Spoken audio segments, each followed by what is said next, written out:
Good morning, everyone. We are about to break down and react to day 3 of the Karmelo Anthony and Austin Metcalf first degree murder case. We're going to hear some testimonies from eyewitnesses that are on Austin Metcalf's side and on Karmelo Anthony's side, and they're going to break down what took place that day, that day at the track and field meet at the tents that fatally ended the life of Austin Metcalf. In the last video, we touched on some things that were very important, different narratives being brought to light, um, you know, just certain things that are sticking out to me that to me, in my opinion anyway, that does not prove first degree murder. Room once again today. Cody, let's talk about how the state finished their case. And they call a witness today who's kind of the link between Karmelo Anthony and Austin Metcalf. He was teammates with Austin Metcalf, knew Karmelo Anthony to some extent. His name is Eddie. Why was his testimony important? So we've heard this Eddie character's name, Chris, throughout the entire duration of all the student witnesses that have taken the stand. He is the common denominator. We heard a lot of people saying Karmelo knew Eddie. He came over and dapped Eddie up, gave him a handshake. Eddie was a childhood friend of Carmelo's now ex-girlfriend. So that's the connection there. Now, based on all the testimony that the students brought up during the prosecution's case, they were all saying that Eddie and Karmelo looked like they knew each other. It was the obvious link. That's what the defense kind of talked about in their opening statements. Of course, some people under the tent said they didn't know who Karmelo was, but they looked over. He was sitting next to Eddie. Everything came back to this guy named Eddie. All right. So I was thinking, as I've been sitting there for the past few days, that Eddie was going to be a defense witness because if he's great friends with Karmelo, then obviously he'd fend for his friend, I would say. But one thing I was thinking before he got called was, if he knew Karmelo, why wouldn't he stand up and let everybody know, we know when all the commotion started, hey, this is my friend, he's here with me, blah, blah, blah. Everything's cool. But never heard that from any of the students' testimony. But anyway, Eddie gets on the stand today. They're going through his testimony. He's about 5 or 10 minutes in. And then Eddie kind of all but says he knew who Karmelo was. They were cool, but he verbally said, I wouldn't say we were friends. It was Hmm. Eddie. So you just gonna leave that nigga hanging like that, gang? Damn. Nah, but in all seriousness though, um, that's kind of weird. You know, this is your friend. You came to the tent with this kid, and now all of a sudden he's trying to say, "Oh, yeah, I knew him, and we were cool, but we weren't really friends." Huh? So why were you at the tent with him then? Why is everybody saying that you and him were childhood friends for that? Seems kind of weird. Seems like pressure's been put on this little boy to lie. That's what it sounds like. Sounds like somebody's lying. just kind of someone that he knew. Okay, cool. Now we move on to the cross-examination by the defense. And this is, I feel, was a little bit of a win for the defense. They showed a whole bunch of pictures of Eddie and Carmelo at these different group settings, at Eddie's house, no less. There was 50th birthday parties for Carmelo's ex-girlfriend's mother. Remember, Eddie and the girlfriend, this girl named Valeria, they were the ones that knew each other, and Carmelo was, I guess, the third party, you would say. So when they had these family functions, Carmelo obviously was there. Okay, they showed some group photos, kind of establishing. And then, here's another defense win to me today. They showed photos of Carmelo and Eddie together, just being teenagers goofing off. One is playing a guitar, they're making silly faces at the camera. So Eddie gets up there under direct examination saying, yeah, I know him, but, I wouldn't say he's a friend. But then the defense pushes back and is like, hey, if you're not friends, why do you have all these pictures together? Exactly, and that whole thing makes no sense. I don't see why this Eddie character would get in court and lie about the relationship between him and Anthony. If this is your friend and you already have been seen in multiple photographs and other people can testify to the fact that you guys are cool, right? Why are you getting on the stand and going in the trial saying that you don't know him. Why? That whole part don't make any damn sense at all. Seems like that nigga lying. Eddie, Eddie, stop your lying ass up, nigga. Something ain't making sense with that whole statement. But the crux of Eddie's testimony today, though, Chris, was that he definitely got emotional talking about Austin's death. He said Austin was like a brother to him. He said that on the stand. And when he was describing, everything that he saw that day, when he came back and saw Austin had a hole in his chest, he immediately choked up and started crying instantly. They had to walk up there and give him Kleenex. Hold on a second. He just said that this Eddie character knows Austin. That they were cool. This is his best friend, something like that, right? Interesting stuff. So let me break it down to you. So this Eddie character knows both Karmelo Anthony and Austin Metcalf, right? Apparently he's friends with both of them, right? That's what this guy is saying. But remember something earlier on. They said that he went and testified that yes, he knew Karmelo Anthony, but he testified and said that they were not friends or not really friends, right? They were close. He knows him. He knew him. They're cool, whatever, but they ain't friends. But then the defense was like, "Oh, why do you have all these pictures together? Why is there photos of you guys hanging out from when you were little kids? Blah blah blah blah blah." Seems like I said earlier, the nigga's lying, and there's a reason why. Because he's friends with Austin. Conflict of interest. And clearly he has a bias too. Hence why he downplayed this relationship with Karmelo Anthony. Because you have to remember, this is a huge case, right? Anybody that's basically on Karmelo's side, you're basically like looked at as someone who's agreeing with a cold-blooded murderer, okay? So that's like the unpopular view and opinion, right? Is that Karmelo is innocent and that it was self-defense. That's the unpopular opinion, right? So it seems to me that Eddie is trying to be more on the quote unquote winning side, you know? Oh, Carmelo's a murderer. Hence why he's trying to downplay this relationship that he had with him in the first place, right? I don't know. That's just my opinion though. Because what point in sense does it make to even lie about this relationship you have with him anyways, right? Like it doesn't make sense. And there were some new people in the gallery today, Chris. There were five young boys, presumably former teammates, former classmates of Austin Metcalf's. And when they were describing that as well, three of those five boys started crying themselves. And, these are, big football player-esque guys, and they were crying too, just showing the emotional weight that this still carries.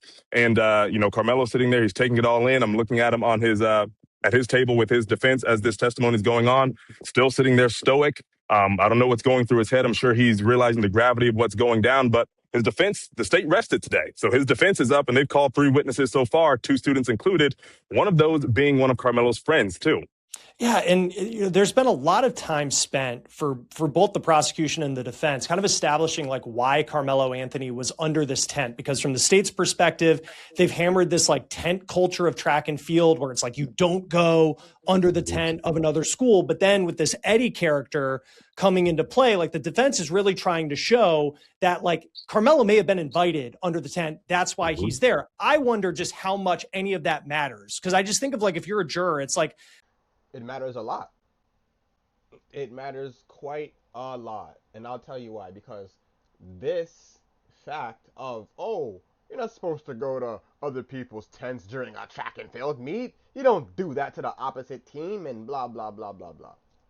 That is the whole argument that the people who are against Carmelo Anthony are making. Right? Hey, he shouldn't have been there. People don't go to other people's tents. That is the whole argument, which is false because first of all, again, I did track in school. I also did multiple other sports. People go to other schools and hang out with other students, my nigga. Okay? Just because you niggas didn't do that doesn't mean that that doesn't happen. It happens all the time. Every track meet that happens. Okay? So it's normal. Completely normal. There's nothing illegal about a student who is participating in these events also, by the way, right? Going to another school's tent. Granted, you know, if they don't want him there, they could ask him to leave. But it's not illegal for him to be over there.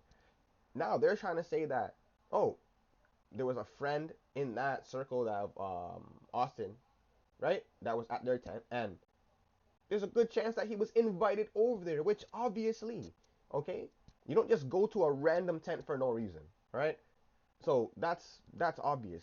You have a friend at another school, you know, there's people you know, you're gonna go. Simple as that. You know what I'm trying to say? So this whole thing is retarded. But is it important? Very important. Because the whole picture has been painted based off of this idea. Okay? When whole time, yes, he had a reason to be there because he's a part of the track meet, and he has friends that went to this school. He has friends that are also friends with Austin. The Eddie guy is one of them, right? So there's nothing that says that he's out of place being there. Being there isn't illegal. You know, the prosecution has been trying to use this as a, you know, but it's bullshit. When do you enter like the bubble of the information that matters, of like the interaction when we talk about things escalating to the point where Austin Metcalf, maybe it's a hard shove, maybe it's a soft shove, that happens, and then you have Karmelo Anthony responding with this stab wound that eventually takes Austin Metcalf's life. And that kind of leads to a witness that came, one of the final witnesses for the state today, the medical examiner who conducted the autopsy on Austin Metcalf. And before we talk about that part of it, I know you've been sitting kind of near the family of Austin Metcalf. And I know there's been body cam video, there's been 911 calls. I mean, it's just the weight of what they're going through. It's just hard to imagine. What did you see prior to that witness being called? So, you know, the student witnesses wrap up and there was this sort of announcement. You know, all the media, as you mentioned, we're all sitting behind Austin Metcalf's family. All 9 members of the media are behind them. So before this medical examiner comes up, there's an announcement that she's going to be the next witness, to which the prosecution turns around. If you don't want to see or hear about any of these things, I'd advise you to leave the courtroom, because now you're about to get into, you know, the injuries and talking about them. And I was sitting there thinking we were going to see the injuries. We didn't. The jury got to see 4 pictures of it, but us in the gallery did not see those things, but they were describing it in detail. So anyway, the prosecution announces medical examiner's coming in. If you don't want to hear any of this, go out. Austin Metcalf's mom gets up and goes out immediately, along with some other family members and some people in their camp as well. His dad, Jeff Metcalf, initially said no. He nodded his head. I was sitting right behind him. He said he didn't want to leave. And then the prosecutor kind of makes a face and just goes, I advise you to leave. You know, I could hear it was kind of a whisper. It wasn't, you know, an announcement. It was more so a direct to him, to which Jeff Metcalf finally got up and left. And, you know, we heard about this 2-inch gaping wound. She described gaping, and she described the difference between gaping and a slit style stabbing wound. Where gaping is more of, it's kind of like filleted open, you know, not to be insensitive to it, but that's the way she kind of described it on the stand. And that it was a 2-inch deep wound that hit the cartilage of Austin Metcalf's sternum and actually pierced one of the ventricles in his heart. So he was literally stabbed in the heart, which is likely why the CPR and life-saving efforts weren't working, because no matter how much the heart was pumping out, it was leaking, you know, from the source. Damn, yeah, that's a brutal way to go out, you know? Getting a stab puncture in the heart, brutal way to go out, you know? Quick death, and it's gonna be very painful. Very painful. 2-inch blade too. Shit. 2 or 3 inch, you said? Damn. So that's a pretty deep cut. It's a hole that probably left in his chest. Yeah, there probably wasn't much time for him to survive, to be honest with you. You know, once you know, when you have, you know, your heart stabbed and it's just bleeding out, and you know, they have to try to do CPR and do certain things to pump your heart, right? But once the heart's stabbed, like, you're pretty fucked. So that's a brutal way and a gruesome way to die. I'm not gonna lie. R.I.P. Austin Metcalf. So it was you know, really establishing the gravity of the wound. And the jury, again, got to see 4 pictures. 2 of them were Austin Metcalf on the autopsy table. and 2 of them were the heart removed from the body. That's what the medical examiner was describing they were seeing. So, of course, I'd imagine that a family didn't want to hear that. So, mom, dad, and some other people, I don't know who they were, maybe the aunts and uncles, maybe it's just family, friends, and supporters of the Metcalf family. They all got up and left, about 7 or 8 of them. And I wonder too, I mean, I know from the first responders who were there, the people who interacted with Karmelo Anthony right after all of this took place, where it seemed like he didn't think that what had happened was going to lead to Austin Yeah. Metcalf's death. But then you hear about, I mean, the medical examiner, I think straight up said something along the lines of like, there's no way that he could have survived this. You know, even if he was on an operating table, like a surgeon might not have been able to save him. The wound was that bad. It absolutely was that bad. And those are the exact words that she said. And then one word that stood out to me, Chris, that she said, she starts describing the 5 manners of death, and to which she, classified this one as a homicide. And when she explained homicide to the jury, she said the intentional, bringing about of death by another human being. But the key word to that to me was, Chris, and I thought the prosecution would harp on a little bit, was intentional. Yeah, so the medical examiner saying that the homicide was intentional, right? That doesn't mean anything, okay? Because again, based off of the stab wound, yes, of course, you know, it was a fatal wound. It was a stab wound that was fatal. All right, there was no chance that, or there was not a good chance of him surviving.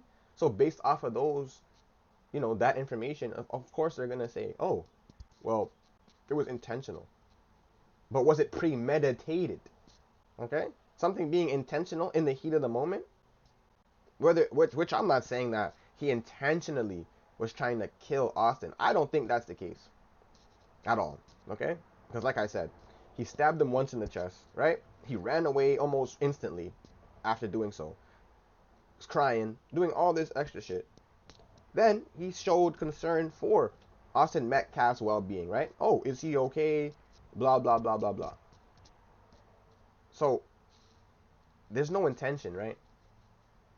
But again, these guys hear certain things during a trial and right away think that, oh, the medical examiner is saying that this was an intentional homicide. An intentional homicide is still not first degree, right? Because you still have to premeditate and plan out and carry out that plan. Okay? You could have the intention to kill someone in self-defense. You could literally have the intention to kill somebody in self-defense if you feel like your life is in danger. So you can't say that, oh, what she means is just he is premeditating a murder. No, that's not the case. It wasn't like accidental. It wasn't this and that. She said the intentional causing of harm that results in death by another human being. So I thought that was a powerful thing, that she said on the stand. And you just wonder too, like a statement like that, just that one line. And then I also know from some of these student witnesses who have just very bluntly said they don't believe that this is self-defense. We're going to talk about Right. the defense side of things here in a moment, and kind of from Karmelo Anthony's perspective, what they're trying to say. But you just wonder over the last couple of days, with so many people just bluntly saying that to the jury, what impact that's going to have. Now, the state ends up resting. Before we get to the defense, I know that there was a quick motion that the defense raised right as the state ended up resting. What was that about? Yeah, the defense immediately motioned for a directed verdict. And in layman's terms, that pretty much means that the defense tells the judge, hey, I don't think the state really proved their point beyond a reasonable doubt. And if it was granted, the judge would be like, you know what, you're right. And pretty much grant this in favor of the defendant, to which there would be a not guilty and the defendant walks free. But the motion was almost immediately denied. Oh, you damn well know them niggas ain't letting that nigga walk just like that. They ain't letting that happen. They ain't letting that happen, gang. They want to see that nigga in jail, the bottom of the jail, nigga. Okay? So that was never gonna happen. But this is most of the video. There's only like a couple minutes left of the video. So let's break down some things they said. So Carmelo Anthony's friend Eddie, this Eddie character, right? Why would he go and lie about his relationships that he's had with Anthony? What's the issue with knowing Anthony? What's the issue with if you were close to him or not. What's the problem? The problem is conflict of interest, right? People picked a side in this situation, and so they're trying to play out this side all the way to the end, and that is what's going on. And in these court cases, bro, like I said, there's always a bias. It doesn't matter what the hell you do, who you bring, who knows who, so on and so forth. There's gonna be a bias, and the prosecution or the defense is always gonna harp on one of these things right away. Okay, hence why the defense harped on it right away when Eddie went to the stand. Right now, another thing is, right, this whole idea of, oh well, the murder examiner or the medical examiner saying, oh yeah, well, this is intentional death caused by another human being, right? Again, in a self-defense situation, okay, this is somebody claiming self-defense. All right, so in a self-defense situation, right, if some guy or somebody comes up to me, right, and I feel like in that moment this person is going to be a threat to my life, my intention is going to be to protect myself to the best of my ability, even if that means someone gotta go see God. It's simple as that. So yes, you could have the intention to hurt or X somebody without it being premeditated. Okay? That's why you have different degrees of MIDA. Okay? You have different degrees of murder for this reason. So I feel like that whole thing is a weak take to say, oh well, the medical examiner doesn't mean shit. The only thing that the medical examiners really prove is that, look, this is consistent with X. You know what I'm saying? Or consistent with this type of stab wound or whatever. They can determine whether or not something was, more close to it being a homicide or no foul play, whatever. But what they cannot do is just tell you the mind behind Karmelo that day at the track meet. And a lot of people are trying to making that mistake. At the end of the day, this shouldn't have happened, but Karmelo is not a cold-blooded murderer.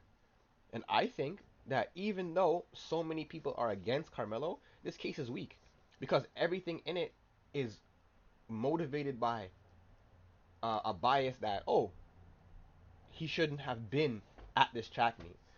That's what they're trying to keep painting this picture, and the prosecution keeps going with this. But at the end of the day, there's nothing illegal about doing this, and he didn't just get there to provoke anybody. He was invited over there by a friend. People didn't want him over there. Okay? That's very and vastly different.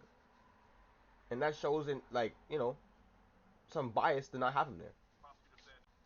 Now, I'm going to play one last little piece of this clip here before we end off because I feel like this part is very important right here. It's very, very important.